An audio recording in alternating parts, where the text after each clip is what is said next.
Hey there, I'm Dragon, and today I've created this cool procedural tunnel.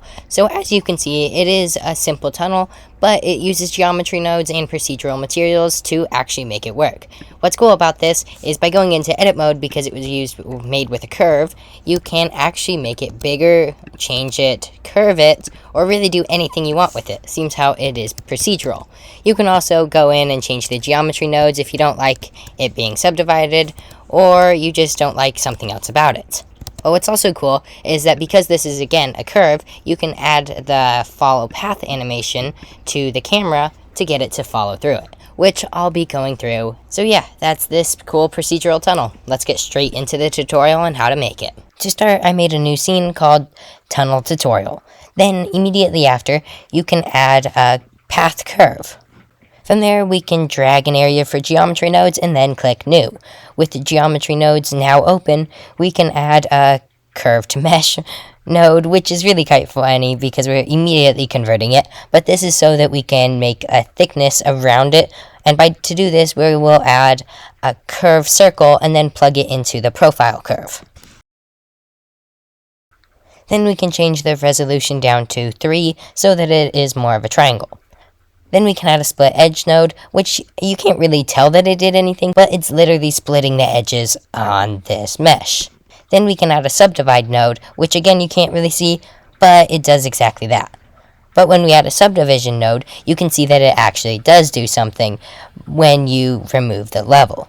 When you remove it, you could see that it's not as clean of a slice, and it doesn't really look quite as good, which is why we can use subdivide. But currently there's a major issue.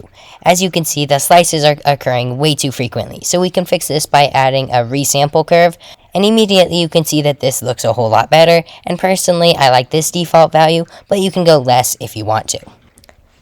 Okay, so it's now time for another convert node so that we can get lines instead of faces. And don't worry, that won't be the last time in this tutorial either. So with the curve to mesh, we will then immediately transfer it to mesh to curve again, and so that we can put a profile curve again using the curve circle, into the profile curve. You can also hit fill caps if you want to. It doesn't really change it that much, other than on the corners and the intersection parts, it just makes it look a little bit better in my opinion, but that is kind of opinion. Now we want those shiny little balls that we saw from the intro that was connected periodically throughout the line. So to do this, we'll add an icosphere and change the samples to 12 and the rings to 6. Or you can leave it on default, but I just actually kind of like the low poly look.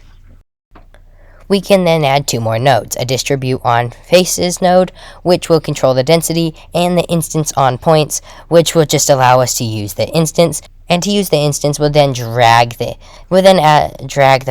object properties into it and then plug it into instance. And you can see that it's not doing anything. That's because we haven't connected the mesh and then that to the output. But if we just plug it into the output, you will see, first of all, it's way too big, so we can just change the scale to something like 0.1.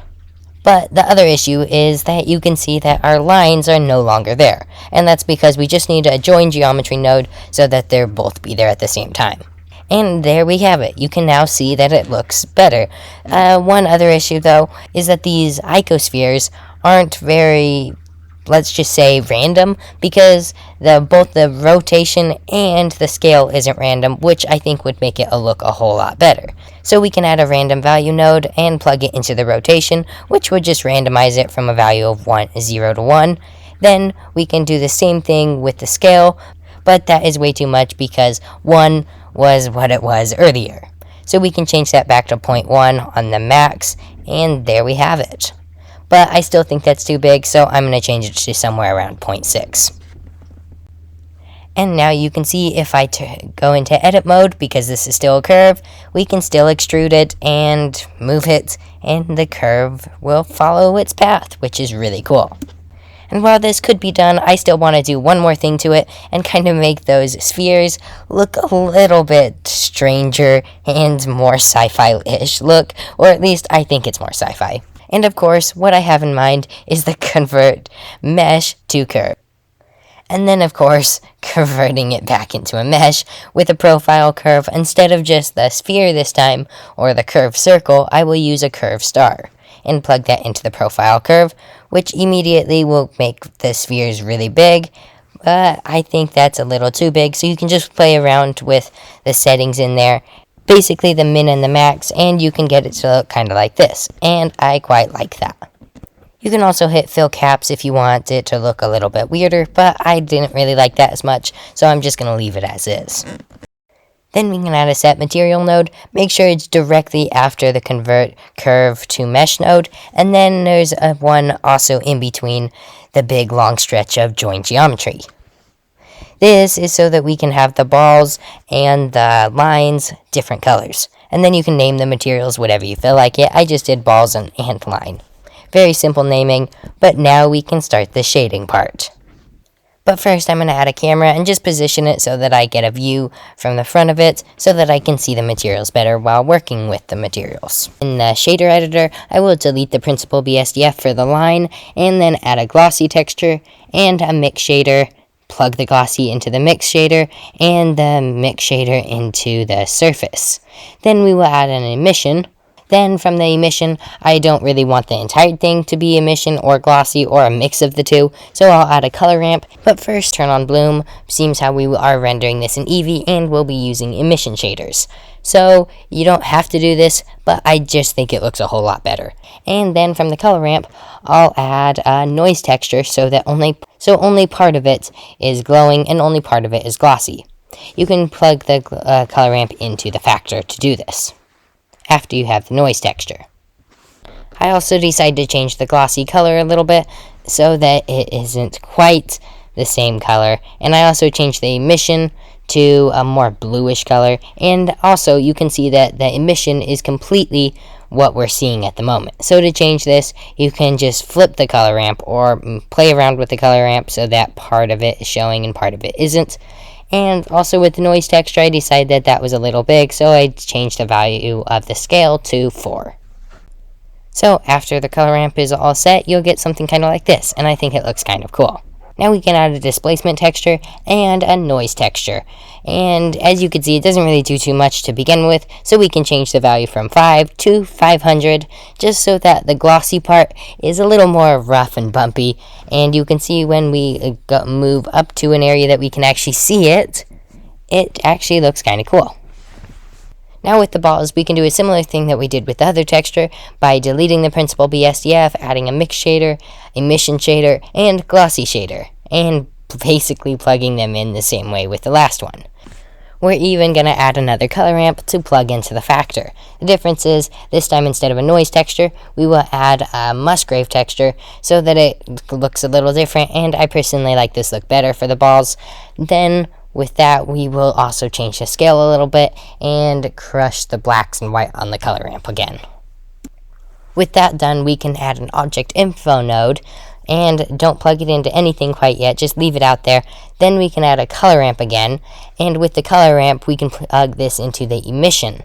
By doing this and plugging the random of the object info into the factor of the color ramp, and then the factor of the color of the color ramp into the glossy shader, we can change it to constant. We can change the color ramp to constant and add a couple colors by hitting the plus icon. I just do 3. You can do as many as you want, but what you can see is happening is that we actually get random colors depending on that randomness value, which is really cool. If you want one color to be more common than the other, then just on the color ramp, make sure that color is more shown. You could see it very clearly, which is really cool. So now that that's done, we can select the camera and go to Object Constraint and choose Follow Path.